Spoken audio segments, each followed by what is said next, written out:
I'm Ed Amoroso from Tag Cyber, and I'm here with Bryan Barney, who is the CEO of RedSeal, and we're going to spend some time talking about the company and the industry and a little bit of Bryan's very fine background. Bryan, welcome to our discussion. Thank you, Ed. Very nice to be here. I understand you're calling in from Oregon.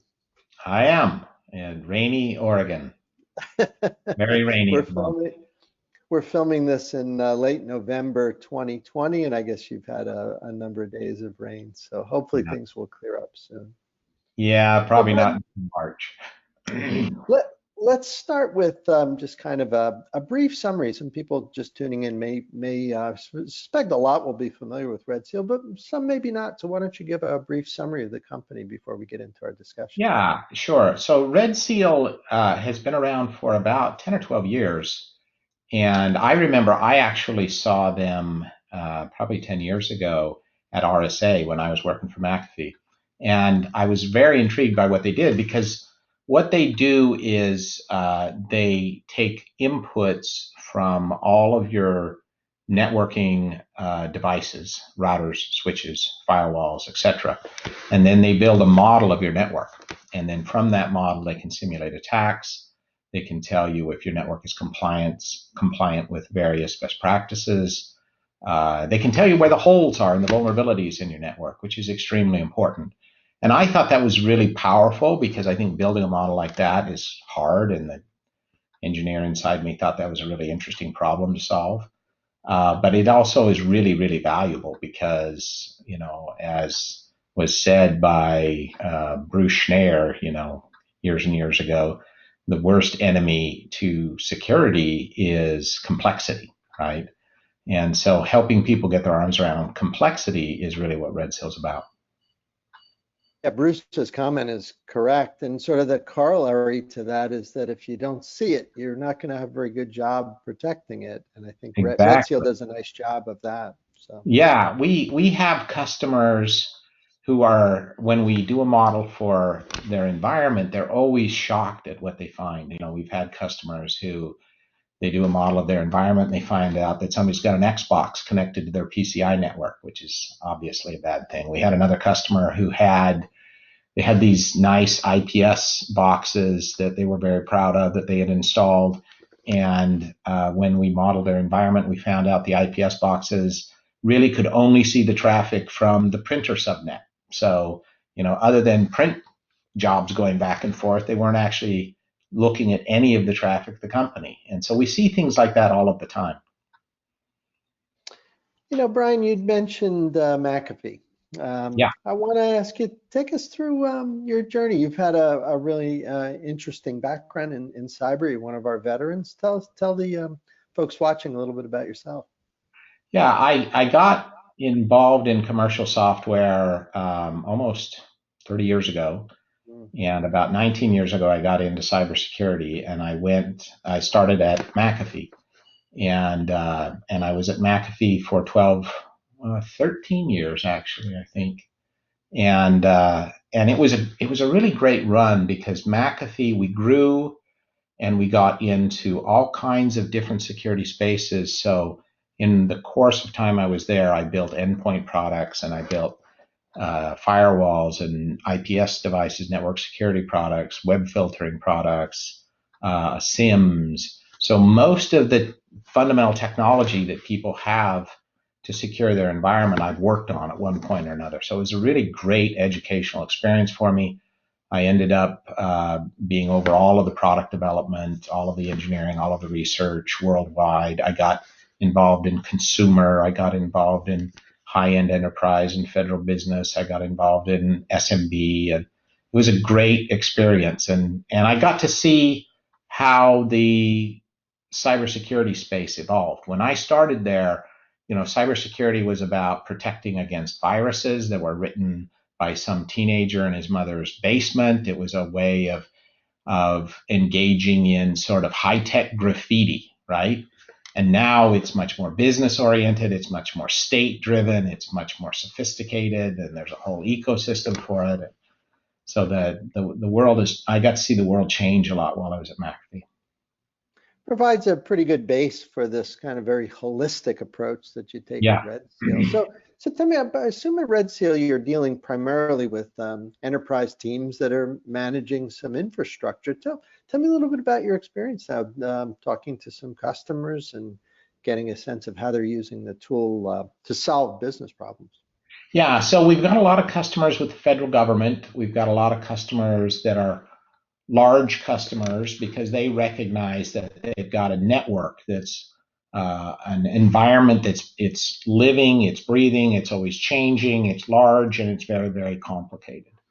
And one of the things that we deal with here is the fact that if you have any kind of moderate to large network infrastructure, it the complexity of it quickly becomes overwhelming. And it's very hard for our customers to really know what's on their network. And it's even harder for them to know how it's all connected. And if you don't know those two things, you really don't have any idea how to secure it. And so our customers understand that. This helps them with compliance. It helps them with generally just making sure that their environment is secure. We help them with do things like make sure that their vulnerability patches that they're going to deploy are prioritized correctly because we can see which machines are exposed to the internet, that sort of thing. So it's a big, very I think important value proposition, and one that frankly more people need to understand and more people need to adopt. Now, when you say network model, I Yeah. assume that that's some kind of a structural representation of the physical network, in Yes. a way that I can do some sort of analytics. What does that look like? Does it look like big picture, or is it Yeah. what's that? How does it look? So the way it's easiest for humans to visualize it, of course, is that we create a map. And that map we can draw the map in multiple ways. And as we're moving into the cloud, we find that a map that's appropriate for on-premise looks a little different, and is organized different than a map that's in the cloud. And that looks a little different than, say, a Kubernetes map. But the idea is that we create this map of sort of the network terrain. Our CTO often uses the analogy of maps in the military that generals and military professionals use to try to figure out where's the enemy coming from, where are our defenses, and are they adequate? And so we do a very similar thing. We create that map, and our map it's actually a very complicated thing to do because what we do is we track we talk to all the firewalls, routers, switches, load balancers, and we find all of the routes that are even possible in the environment. So some of our competitors, especially in the cloud, they will just look at the routes that currently have traffic on them. But that's really inadequate. You need to be able to look at all of the possible routes, whether they currently have traffic on them or not, and be able to say, this service, this device, or this workload, which is really critical to my company, it's exposed to the internet, maybe directly, maybe indirectly, but I can see that it's exposed to the internet. And so I need to do something about that. And that's the kind of thing we do with that map. The do something is something that is driven by sort of gaps and other insights that I get. Like I assume that you have some analytic tools that would help me kind of traverse and build a model. Because of this big blob map, what do I do? Well, so you have the map, and then you can do things like you can run an analysis of take a certain point on the map, and you can say, what can I access from that point? Oh, that's very And you can powerful. also look Reachability. exactly Yeah. reachability, and you can also take a point on that map, and you say, can anyone from the internet get here, either directly or indirectly?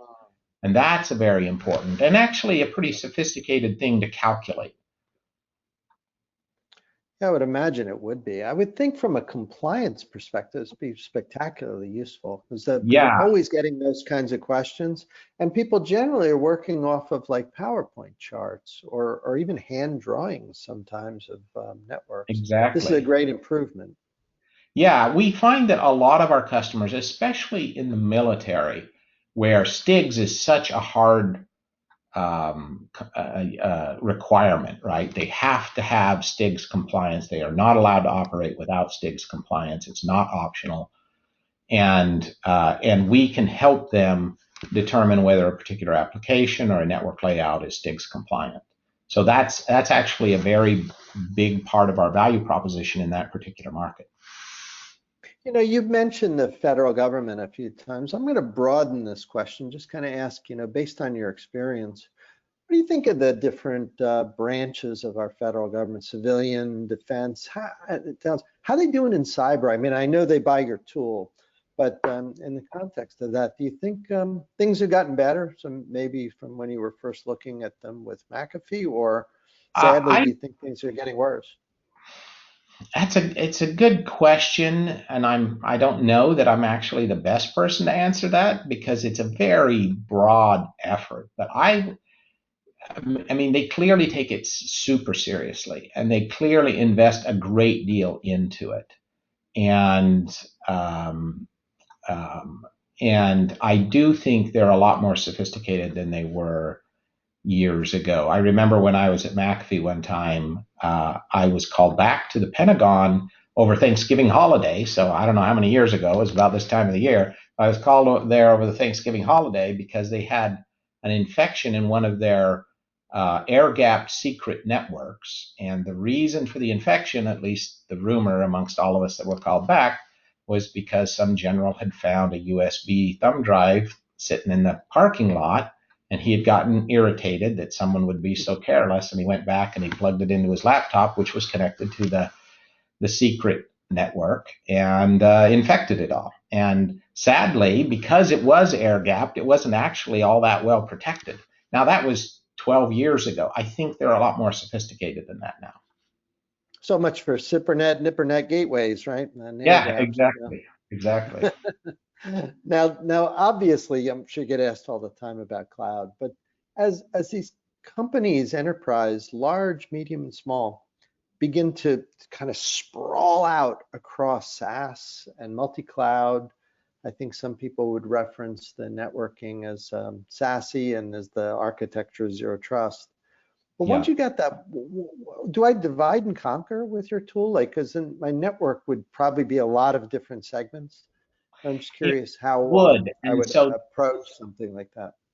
yeah, it would. And so what we are more and more becoming a cloud company because the network that we're trying to map out and help people understand and secure is more and more migrating into the cloud, especially public cloud. And what we've found, which isn't really all that surprising, is that Amazon, Microsoft, Google, they've done a pretty good job about building a secure platform. Like the public cloud platforms really are, in my view, more secure than the operating systems of the 90s, right? But as Gartner has said, and everybody who's looked at this, I think, has said, in order to secure the cloud, you have to, it's all about whether you configure it correctly. So Amazon's done their job, Microsoft's done their job, but it's on the actual user, the consumer, to make sure that they configure it correctly. And that's actually really hard because Amazon has 175 services. And a lot of those services, they all have to be configured. And some of them, if you don't configure them correctly, they present security holes. And in general, there's just a truism in our industry that the more features you have, the more complexity you have, and the more complexity you have, the more opportunity you have for people to make mistakes. And the more they make mistakes, then the more attack surface exists, and the more holes exist for the bad guys to get into. And so, in a large respect, cloud is actually increasing the attack surface. And like all new technologies, it's increasing the complexity.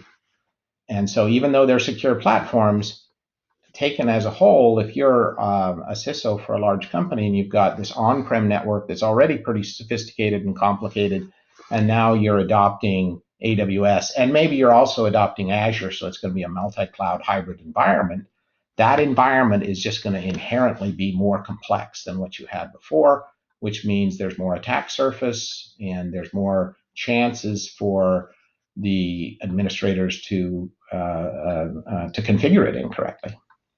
And that's really what we are investing more and more in helping people do. And our goal is to build a single map and have that map be able to show you what's connected and what the security implications are for on-prem, for regular cloud, and for these container environments like Kubernetes.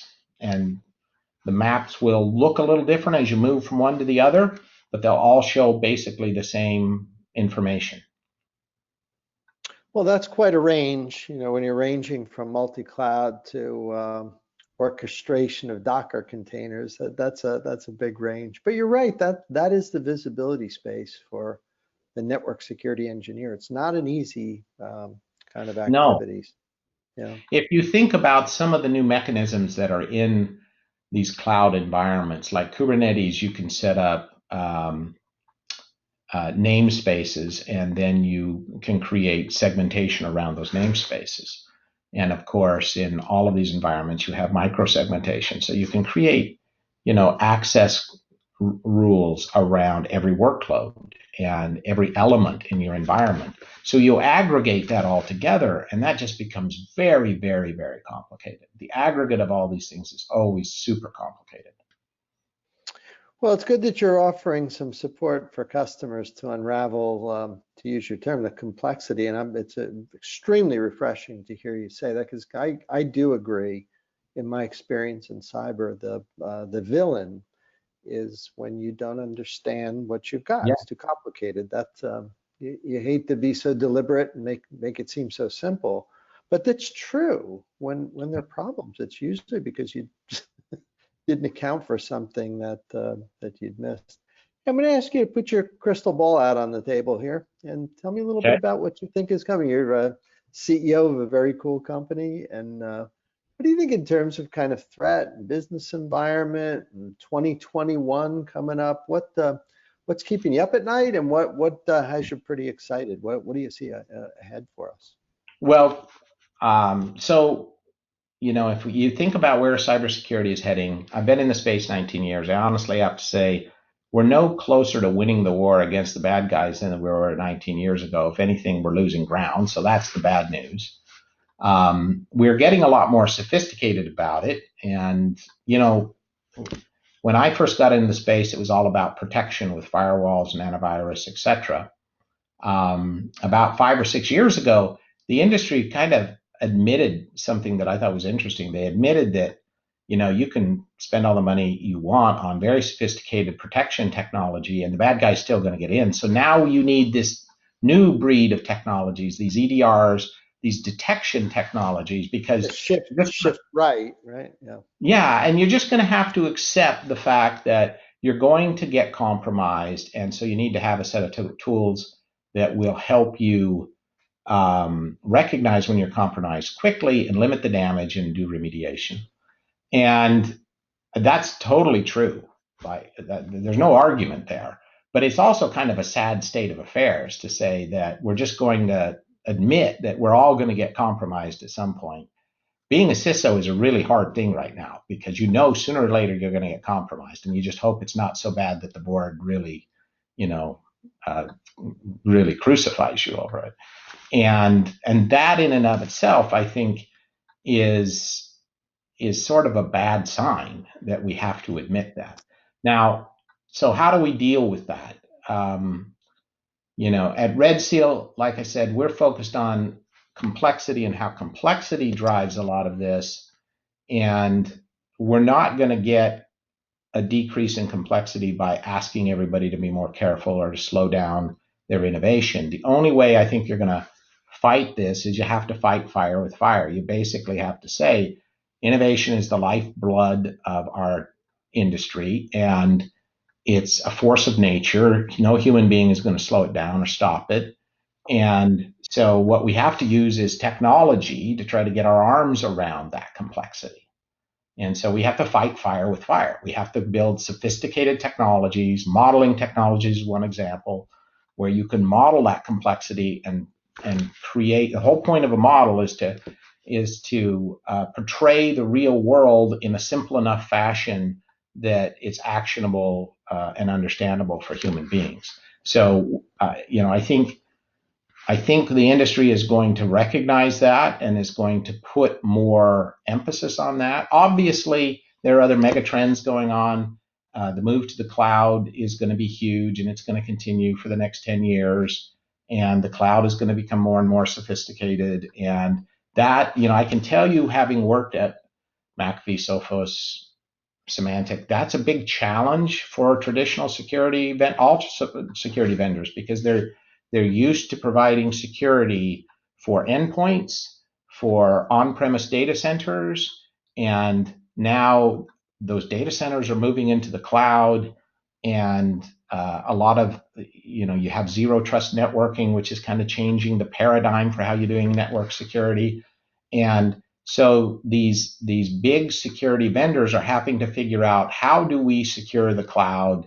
How, on-premise, securing an on-premise data center is not as mission critical as it used to be. How do we secure their cloud, the cloud version of that? And that's a huge transition for a Symantec or a McAfee. I remember we were trying to take our endpoint product and move it into the cloud. It's a huge architectural transition. And so all of the security companies are going to go through that for sure. And I think from the customer CISO's point of view, a lot of the struggle they're going to have is that as they adopt the cloud, they've got to find DevOps people who understand how to set it up and operate it. But then you've got to find security people who are cloud security people. And those are actually very rare, and they're kind of the security analog to the DevOps people. And you can't really expect the DevOps people to do it. You have to have security specialists that work alongside them. As we've talked to some of our customers, we find that there's a huge communication gap between those two. So those are some of the problems we see that people are going to have to come to grips with. Well, problems and also opportunities. I think Sure. that as you paint the picture, it has all the elements of the typical cybersecurity year ahead. Some good and a lot challenging. Well, for folks who have some interest in RedSeal, would the website be the correct place for them to go visit? Yes, the website, of course.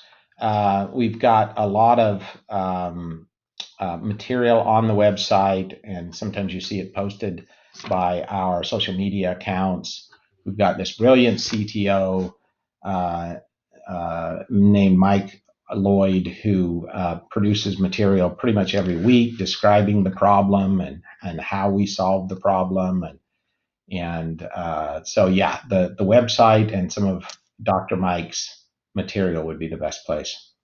Well, that's great. Well, listen, on behalf of the folks watching and for our team at Tag Cyber, Bryan, I want to thank you for taking some time to share with us, and it was wonderful catching up. It was a pleasure. Thank you very much. I hope you stay nice and dry out in Oregon. Thank you. And for the rest of you, we'll see you next time.